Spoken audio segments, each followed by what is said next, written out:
ഗസയിലെ വെടിനിർത്തൽ കരാറിന് അംഗീകാരം നൽകിയതോടെ നാടകീയ സംഭവങ്ങളാണ് ഇസ്രയേലിൽ അരങ്ങേറിക്കൊണ്ടിരിക്കുന്നത്. മന്ത്രിസഭയ്ക്കകത്തുനിന്ന് തന്നെ പ്രധാനമന്ത്രി ബെഞ്ചമിൻ നെതന്യാഹുവിന് കടുത്ത എതിർപ്പുണ്ടാകുമ്പോഴും സൈനിക മേധാവിയെപ്പോലും വെറുതെ വിടാൻ തയ്യാറാവുന്നില്ല. പലസ്തീനികൾ 2023 ഒക്ടോബർ 7 നടത്തിയ തൂഫാനുൽ അക്സ തടയുന്നതിൽ പരാജയപ്പെട്ടതിനാൽ രാജിവെക്കുമെന്ന മുൻ പ്രഖ്യാപനത്തിന്റെ തുടർച്ചയാണ് നടപടിയെന്നും അദ്ദേഹം വിശദീകരിച്ചു. ഗസയിൽ ഹമാസിനെ രാഷ്ട്രീയമായി പരാജയപ്പെടുത്തണമെന്ന ഇസ്രയേലി സൈന്യത്തിന്റെ ലക്ഷ്യങ്ങൾ ഇപ്പോഴും ബാക്കിയാണെന്നും കത്ത് പറയുന്നു.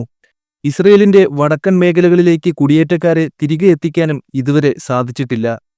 തൂഫാനുൽ അക്സയിൽ സംഭവിച്ച വീഴ്ചകൾ പരിശോധിക്കാനും താൽക്കാലിക വെടിനിർത്തൽ സ്ഥിരം വെടിനിർത്തലാക്കാനും വേണ്ടിയാണ് മാർച്ച് വരെ പദവിയിൽ തുടരുന്നത്. ഹെർസി ഹലേവി രാജിവെച്ചതിന് തൊട്ടുപിന്നാലെ ഇസ്രയേൽ സൈന്യത്തിന്റെ തെക്കൻ കമാൻഡ് മേധാവിയായ മേജർ ജനറൽ യാരോൺ ഫിംഗൽസ്റ്റീനും സൈന്യത്തിൽ നിന്നും രാജിവെച്ചിരുന്നു.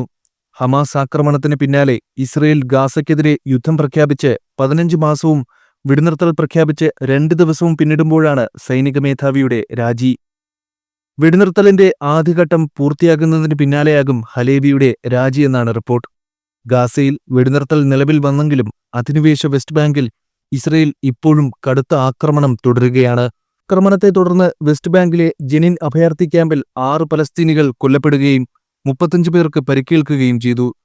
വെസ്റ്റ് ബാങ്കിലെ ഇസ്രയേൽ കുടിയേറ്റക്കാരും വ്യാപക ആക്രമണം നടത്തുന്നതായി പലസ്തീനികൾ പരാതിപ്പെട്ടു. അതേസമയം വെടിനിർത്തലിന്റെ 3-ാം ദിവസവും ഗസയിലേക്ക് സഹായങ്ങൾ എത്തുന്നുണ്ടെങ്കിലും വളരെ കുറവാണെന്നാണ് റിപ്പോർട്ടുകൾ സൂചിപ്പിക്കുന്നത്. 915 ട്രക്കുകളിൽ അവശ്യവസ്തുക്കൾ ഉൾപ്പെടെ എത്തിയിട്ടുണ്ടെന്ന് ഐക്യരാഷ്ട്രസഭ ഡെപ്യൂട്ടി വക്താവ് ഫർഹാൻ അക്തർ പറഞ്ഞു. ഗാസയിലെ ആശുപത്രികളിൽ കിടക്കകൾ വർദ്ധിപ്പിക്കാനും കൂടുതൽ ആരോഗ്യ പ്രവർത്തകരെ നിയോഗിക്കാനും ലോകാരോഗ്യ സംഘടന 60 ദിവസത്തെ പദ്ധതി ആവിഷ്കരിച്ചു. വെടിനിർത്തൽ കരാറിന്റെ ഭാഗമായി ശനിയാഴ്ച ഹമാസ് 4 വനിതാ ബന്ദികളെയും ഇസ്രയേൽ പലസ്തീൻ തടവുകാരെയും മോചിപ്പിക്കും. 6 ആഴ്ചയ്ക്കിടെ ഘട്ടം ഘട്ടമായി 1890 പലസ്തീൻ തടവുകാർക്ക് പകരം ഹമാസ് 33 ബന്ദികളെ വിട്ടയക്കും. അതിനിടെ അധിനിവേശ വെസ്റ്റ് ബാങ്കിലെ ജെനിൻ നഗരത്തിൽ ഇസ്രയേൽ സൈന്യം നടത്തിയ ആക്രമണത്തിൽ 8 പലസ്തീൻകാർ കൊല്ലപ്പെട്ടു. 35 പേർക്ക് പരിക്കേറ്റു.